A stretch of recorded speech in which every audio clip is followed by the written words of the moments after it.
Hello everyone, welcome back to my channel and I hope that you all are doing very well. So in today's video we'll be discussing unit 1, that is Ghost of Modern European Drama, that is a play written by Henrik Ibsen and it was published on 13th December in 1881 and it was first performed in Chicago in 1882. So before this video goes on, let's quickly see the introduction to Henrik Ibsen. So he was Norwegian playwright and theatre director. तो ये एक Norwegian play right थे और एक theatre director भी थे। Norwegian का मतलब ही बिलोंग्स टू नॉर्वे, तो इसीलिए उनको क्या कहा गया, Norwegian playwright. And he is often referred to as the father of realism and most influential playwrights in western literature more generally. तो देखो ये अक्सर क्या माने जाते हैं, द फादर ऑफ रियलिज्म, ठीक है, इनको फादर ऑफ रियलिज्म माना जाता है। And he is also most influential play rights, और ये एक इन्फ्लुएंशियल प्ले राइट भी रह चुके हैं इन western literature more generally. And his major works include Brand, Peer Gynt, Emperor and Galilean, A Doll's House, ghost and so on. तो इनके जो भी मेजर वर्क्स हैं उनमें ये घोस्ट भी है, जो कि आज की इस वीडियो में हम डिस्कस करने वाले हैं, और इसके अलावा ये सारे हैं, ठीक है, जैसे Emperor and Galilean, a Doll's House, Peer Gynt and Brand. तो ये सारे इनके मेजर वर्क्स हैं और इनके अलावा भी हैं, और आज की इस वीडियो में हम इनके मेजर वर्क्स में से ही एक वर्क है घोस्ट, जो कि एक प्ले है, उसको डिस्कस करेंगे। And he was born on 20th of March 1828 and died on 23rd of May 1906। तो इनका जन्म हुआ था 1828 में और इनकी मृत्यु हो गई थी 1906 में। So it's all about Henrik Ibsen. अब हम चलते हैं हमारे इस पूरे प्ले की थीम पे। सबसे पहले हम थीम को जान लेते हैं। The main theme of Ghosts is the extent to which society invades personal lives. Mrs Alving, obsessed with keeping up appearances, tries to protect her late husband's reputation। तो इस प्ले में हम देखेंगे कि एक यंग लेडी है, उसका नाम है Mrs Alving, who is married to a man named Captain Alving. तो इसकी शादी हो जाती है कैप्टन एल्विंग से, और इस प्ले को हम देखेंगे जब कैप्टन एल्विंग जो है ये मर जाता है, इसकी मृत्यु हो जाती है, उसके बाद का ये प्ले है कि किस तरीके से मिसेस एल्विंग जो है अपने पति की रेपुटेशन को बनाए रखने के लिए उसके लिए एक ऑर्फनेज बनाती है, यानी एक अनाथ आश्रम बनाती है अपने पति की याद में जब उसके पति की मृत्यु हो जाती है। अब यहाँ पे देखो एक चीज़ हमें जाननी बहुत ज़रूरी है कि ये किस तरीके से अपने हस्बैंड की जो रेपुटेशन है उसको सोसाइटी में बना के रखती है। अब यहाँ पे एक चीज़ बहुत ज़्यादा आयरनी हमें देखने को मिलेगी कि इसका जो हस्बैंड था वो बिल्कुल भी अच्छा नहीं था कैरेक्टर वाइज, ठीक है, मतलब उसके बहुत सारे अफेयर चलते थे यहाँ वहाँ, वो शराबी भी था, लेकिन ये बात किसी को भी नहीं मालूम थी। सोसाइटी में उसकी जो इज़्ज़त थी मार्केट में वो बहुत ज़्यादा थी, ठीक है, सब उसको बहुत अच्छा मानते थे, उसको देवता मानते थे इस तरीके से। लेकिन इसकी जो भी बुराई थी इसके हस्बैंड की, ये सब इसी के सामने थी और कहीं पे भी नहीं थी।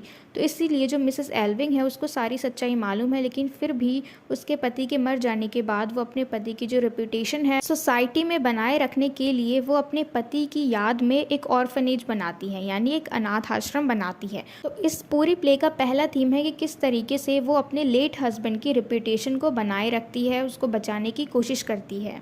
It deals with heavy and controversial subject matter including incest, assisted suicide and sexually transmitted infection। तो ये किस किस चीज़ से डील करता है, देखो सबसे पहला है incest which means sexually relation with people। फिर है assisted suicide, यानी जब हम किसी की हेल्प करते हैं कि वो खुद को मार दे, ठीक है। फिर है sexually transmitted infection। तो ये सारे सब्जेक्ट्स हैं जिनको इंक्लूड किया गया है हमारे इस प्ले के थीम में।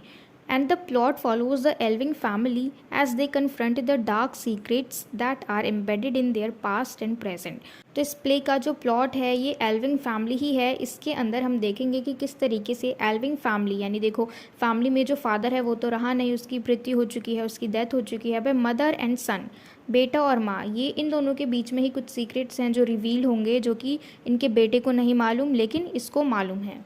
और ये सीक्रेट ऐसा है जो कि मतलब अगर हम पास्ट में छोड़ दे तो वो पास्ट में नहीं छूटेगा, वो हमारे प्रेजेंट लाइफ के साथ जुड़ा हुआ है, ठीक है, क्योंकि जो इसके फादर को जो बीमारी थी वही बीमारी ये जो इनका बेटा है ऑसवर्ल्ड ये इनहेरिट कर लेता है। अब उसी बीमारी से जो इसके फादर सफ़र करते थे उसी बीमारी से ये भी सफ़र करता है।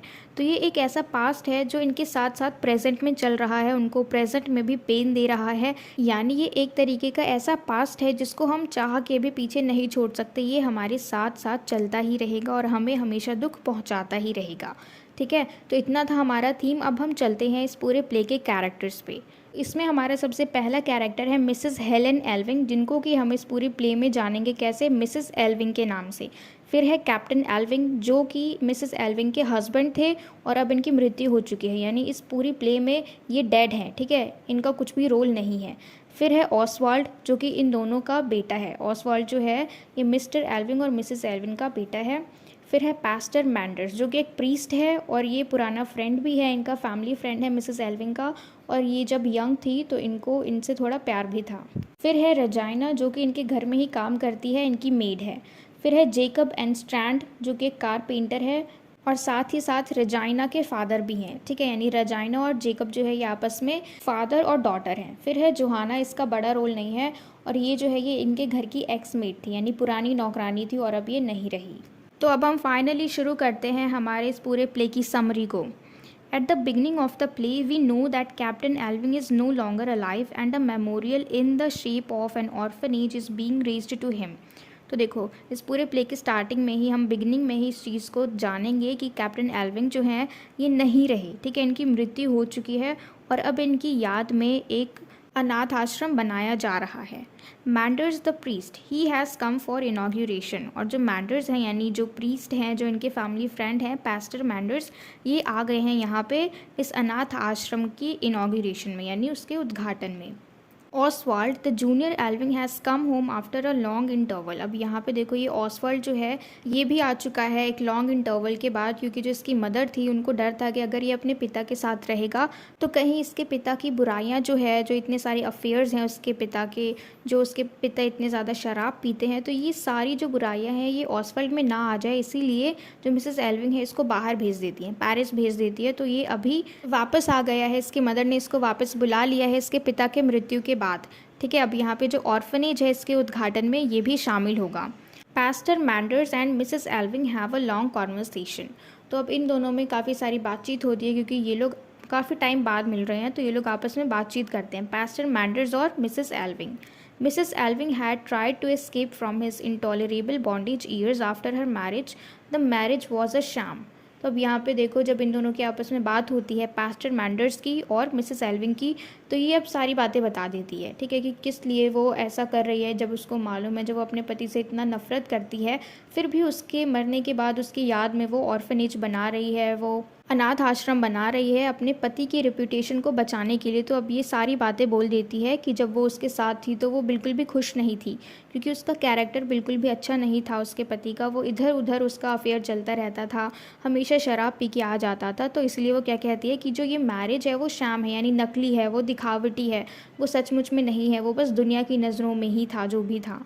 क्योंकि ये दोनों हस्बैंड वाइफ तो थे, लेकिन इनके बीच हस्बैंड वाइफ जैसा कुछ भी नहीं था, वो बिल्कुल भी इनसे प्यार नहीं करते थे, हमेशा पी के आ जाते थे और हमेशा उनका किसी न किसी के साथ अफेयर चलता ही रहता था। तो इसीलिए ये बहुत ज़्यादा परेशान थी और ये बात अब ये अच्छे से बता रही हैं पास्टर मैंडर्स को।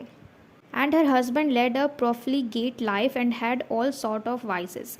तो वो बताती है कि उसके हस्बैंड ने किस तरीके की लाइफ जी और किस तरीके से उन्होंने हर तरीके का विकार किया। विकार का मतलब है जो भी बुराइयां होती हैं ना एक इंसान में, वो सारी बुराइयां थी, ऐशो आराम से वो ज़िंदगी को जी के गए हैं, लेकिन उनको ये बिल्कुल भी अंदाज़ा नहीं था कि क्या चीज़ सही है क्या चीज़ गलत है। अगर उनको मज़ा आ रहा है उस चीज़ को करने में तो वो वही करते थे। तो वो यहाँ पे बताते हैं कि किस तरीके के इंसान थे इनके हस्बैंड। But she was led back to this marriage by Manders himself. तो अब देखो क्या होता है, जब वो इससे पहले भी जब इनके हस्बैंड जो थे कैप्टन एल्विंग जब वो ज़िंदा थे तो तब भी उनका ये सब चलता रहता था, ठीक है। तो ये जब भी परेशान हो जाती थी तो एक बार ऐसा हुआ कि ये भाग के चली गई मैंडर्स के पास, क्योंकि अभी हमने देखा कि जब ये यूथ थी, जब ये यंग थी, तो इनको मैंडर्स से थोड़ा प्यार भी था, ठीक है, हम कह सकते हैं she was in love with him. तो इसलिए भाग के चली जाती है और ये बात बहुत अच्छे से क्लियर करके, जैसे अभी बता रही है एक एक चीज़ को एक्सप्लेन करके, वैसे इसने नहीं बताया था। तो इसीलिए जब मिसेस एल्विंग उसके पास भाग के गई थी अपने पति से परेशान होकर, तो पास्टर मैंडर्स जो है इसको वापस से भेज देते हैं कि नहीं, तुम जाओ, उसको एहसास दिलाओ कि तुम उनसे कितना प्यार करती हो और अपनी शादी बनाए रखो। And she was made to feel that she was running away from her duty. और जब मिसेस एल्विंग पास्टर मैंडर्स के पास भाग के गई थी तो उनको ऐसा एहसास दिलाया गया कि वो अपनी ड्यूटी से भाग रही हैं, अपनी जिम्मेदारियों से भाग रही हैं, यानी वो कि घर बार संभालना नहीं चाहती हैं, बच्चे को नहीं संभालना चाहती हैं। तो इस तरीके से उनको एहसास दिलाया गया और उनको वापस भेज दिया गया कैप्टन एल्विंग के पास, ताकि वो अपनी ड्यूटी को संभाले, अपनी जो रिस्पॉन्सिबिलिटी है उसको संभाले। But unfortunately nothing has change in her husband's way. लेकिन जो उनके हस्बैंड थे वो सुधरने का नाम ही नहीं ले रहे थे। इन्होंने हर चीज़ ट्राई कर लिया, सब कुछ ट्राई करने के बाद भी एंड तक भी, यानी जब उनकी मृत्यु हुई तब तक भी वो नहीं सुधरे। And Oswald was born and his father's affair with their maid Johanna had also some horrible consequences। तो देखो जब ऑसवर्ल्ड का जन्म हुआ उस वक्त भी जो कैप्टन एल्विंग थे उनका अफेयर चल रहा था उनके घर की मेड के साथ, जो उनके घर में काम करती थी नौकरानी जोहाना, उसके साथ इसके फादर के अफेयर्स थे। और इसका जो परिणाम था वो बिल्कुल भी अच्छा नहीं निकला। ठीक है, परिणाम क्या था हम वो अभी आगे जानेंगे। Out of desperation Mrs Alving sent his son out of the country to save him from being polluted by the atmosphere in his house. तो देखो मतलब जिस तरीके से वो, उनको मालूम है अच्छी तरीके से उनके हस्बैंड का बिहेवियर, उनका कैरेक्टर कैसा है, तो इसीलिए जब इनका बेटा ऑसवर्ल्ड जब 7 साल का हुआ तो उसे इन्होंने कंट्री से बाहर भेज दिया पेरिस में, ताकि वो उसको बचा के रख सके। क्योंकि उनके जो घर का गंदा माहौल है, एटमॉस्फेयर है, कि उसके पिता रोज़ रोज़ पी के आ जाते हैं, हर रोज़ नई नई औरतों के साथ उनका जो अफेयर है वो चलता रहता है। तो ये सारी चीज़ें जो हैं, इन सारी चीज़ों का असर जो है उनके बेटे पे ना हो, कहीं ये सारी आदतें उनके बेटे को ना लग जाए, इस डर से ये क्या करती हैं, जब ये ऑसवर्ल्ड 7 साल का होता है तो इसको कंट्री से बाहर भेज देती हैं पढ़ाई करने के लिए। But history is about to repeat itself. लेकिन अब ये जो हिस्ट्री है जो पहले बीत चुका है वो अब दोबारा से रिपीट होने वाला है। कैसे देखेंगे। To the horror of his mother Oswald is trying to build up a relationship with Regina. देखो जैसा कि इसकी मदर को डर था और जिस डर की वजह से इन्होंने अपने बेटे को खुद से दूर भेजा, दूसरी कंट्री में भेजा, जिस चीज़ का डर था अभी वैसा ही होने वाला है। कैसे, क्योंकि देखो जो ऑसवर्ल्ड है ये क्या कर रहा है, रिलेशनशिप में आने की कोशिश कर रहा है रजाइना के साथ। अब ये रजाइना कौन है हम आगे पढ़ेंगे। Mrs. Elving informs Manders that Regina is actually the daughter of Captain Elving, born out of his affairs with the household's maid। Households made कौन थी, जोहाना, जो अभी हमने पढ़ा उसका नाम था जोहाना, और उसी के साथ इसके फादर के अफेयर्स थे। और हमने देखा ना कि क्या कॉन्सिक्वेंसेस थे, जो कि बहुत ही ज़्यादा हॉरिबल कॉन्सिक्वेंसेस थे।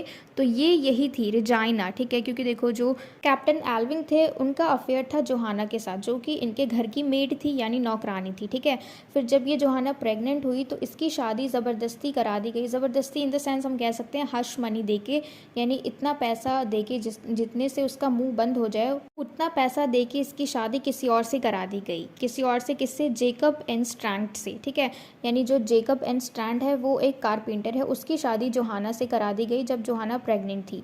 फिर हुई रेजीना, जो कि जोहाना की बेटी है। लेकिन देखा जाए तो रेजीना जो है ये इसकी भी बेटी मानी जाएगी मिसेस एल्विंग की, क्योंकि रेजीना और ऑसवाल्ड जो है इन दोनों के फादर सेम ही है, कैप्टन एल्विंग। लेकिन देखा जाए तो रजाइना जो है वो ऑसवर्ल्ड की हाफ सिस्टर हुई। ठीक है, तो इसीलिए जो अब इसकी मदर है वो डर रही हैं, क्योंकि इसके अंदर जो क्वालिटीज़ हैं, जो ऑसवर्ल्ड की हरकतें हैं, वो इसके फादर से थोड़ी थोड़ी मैच हो रही हैं। ठीक है, तो इसीलिए जो मिसेस एल्विंग है वो डरी हुई हैं, और अब ये सारी चीज़ें जो हैं वो पास्टर मैंडर्स के साथ शेयर कर रही हैं। And she was given some hush money and married and Strand the carpenter, यानी जो जोहाना थी उसको उन्होंने कुछ हश मनी दे दिया था, यानी उसका मुंह बंद रखने के लिए पैसे दे दिए थे, और उसकी शादी एंड स्ट्रैंड से करा दी थी, जो कि अब रेजाइना के फादर भी हैं और ये एक कारपेंटर भी है, और ये लोग सारे एक साथ ही रहते हैं घर में। ठीक है, यानी जो रेजाइना है इसको तो मेड के रूप में घर के अंदर ही रखा हुआ है, और जो कारपेंटर है ये भी इनके घर का ही काम करता रहता है। And she wants that Oswald should be sincere in his intentions to Regina. If I were not such a miserable coward, I would say to him, marry her or make any arrangement you like with her, only let there be no deceit in the matter। तो वो कहती हैं कि अगर मैं coward नहीं होती, अगर कावर्ड का मतलब कायर, ठीक है, जो डरा हुआ होता है, जो डरपोक होता है ना, कायर, तो ये कहती है अगर मैं कावर्ड नहीं होती तो मैं उसको सीधा सीधा जाके बोल देती कि या तो तुम मुझसे शादी कर लो या फिर कुछ अरेंजमेंट कर लो जैसा तुम्हें ठीक लगे उसके साथ, लेकिन ऐसे धोखे में नहीं रखती इस मैटर को। यानी वो कहती है कि अगर वो कावर्ड नहीं होती तो वो सब कुछ सच सच बता देती अपने बेटे को कि रेजाइना जो है वो इसकी सिस्टर है। But what stopped her was the presence of ghosts in her psyche. लेकिन उसको किस चीज़ ने रोक रखा है कि ये अपने बेटे को सच बता दे, तो उसके दिमाग में जो घोस्ट्स है, यहाँ पे घोस्ट का क्या मतलब है देखो हम समझते हैं। घोस्ट जो है हमारे इस पूरे प्ले का टॉपिक है, टाइटल है। ठीक है, घोस्ट का यहाँ पे ये मतलब नहीं है कि ये कोई डरावनी कहानी है इसमें हम भूत देखेंगे। घोस्ट का मतलब सिंपली यही है कि कोई ऐसी चीज़ जो हमारे पास्ट में हुई है और वो हमें अभी भी डराए जा रही है क्योंकि देखो यहाँ पे जो घोस्ट शब्द है ये सिंपली इस चीज़ के लिए यूज़ किया गया है क्योंकि जो घोस्ट है वो इंसान मरने के बाद बन जाते हैं, जो आत्माएं होती है उसको हम कहते हैं घोस्ट, जो कि ज़िंदा ना रहने के बाद भी ज़िंदा लोगों को परेशान करते हैं, ज़िंदा लोगों को बहुत ज़्यादा डराते हैं। तो इसी तरीके से ये जो घोस्ट है यानी मिस्टर एल्विंग, जो कैप्टन एल्विंग है, उसकी जो भी आदतें हैं, बुरी आदतें हैं, उन सारी आदतों से जो मिसेस एल्विंग है वो डरती है कि कहीं उनके बेटे को ये सारी आदतें ना लग जाए और उनका बेटा ऑसवर्ल्ड भी अपने पिता की तरह ना बन जाए। तो ये जो डर है उनके दिमाग में, ये जो घोस्ट है यानी ये जो थिंकिंग है कि कहीं उनके बेटे में भी उसके पिता की ये सारी बुराइयां ना आ जाएं, तो इसीलिए वो डरती हैं और सारी जो रियलिटी है, ये जो सीक्रेट छुपाए हुए हैं, ये अपने बेटे को बताने से डरती हैं। लेकिन अगर वो नहीं बताती हैं तो सिचुएशन जो है वो और ज़्यादा बुरी हो सकती है क्योंकि ऑसवर्ल्ड जो है वो थोड़ा थोड़ा प्यार में पड़ रहा है रेजाइना के साथ, लेकिन अगर उसको पता नहीं लगेगा कि रेजाइना उसकी सिस्टर है तो सिचुएशन जो है वो और ज़्यादा ख़राब हो सकती है। तो आज की वीडियो में इतना ही। आगे की कहानी हम पार्ट 2 में जानेंगे। ये है हमारा पार्ट 1। पार्ट 2 का लिंक आपको इस वीडियो के डिस्क्रिप्शन बॉक्स में मिल जाएगा। और आज की इस वीडियो में इतना ही और मुझे पूरी उम्मीद है कि आपको ये वीडियो, अभी तक की ये सारी कहानी अच्छे से समझ में आ गई हो। And if so then please let me know in the comment box if you like this video and share it with your friends as well so that they can get help from it. And don't forget to subscribe my channel. Until we meet in the next video, keep learning.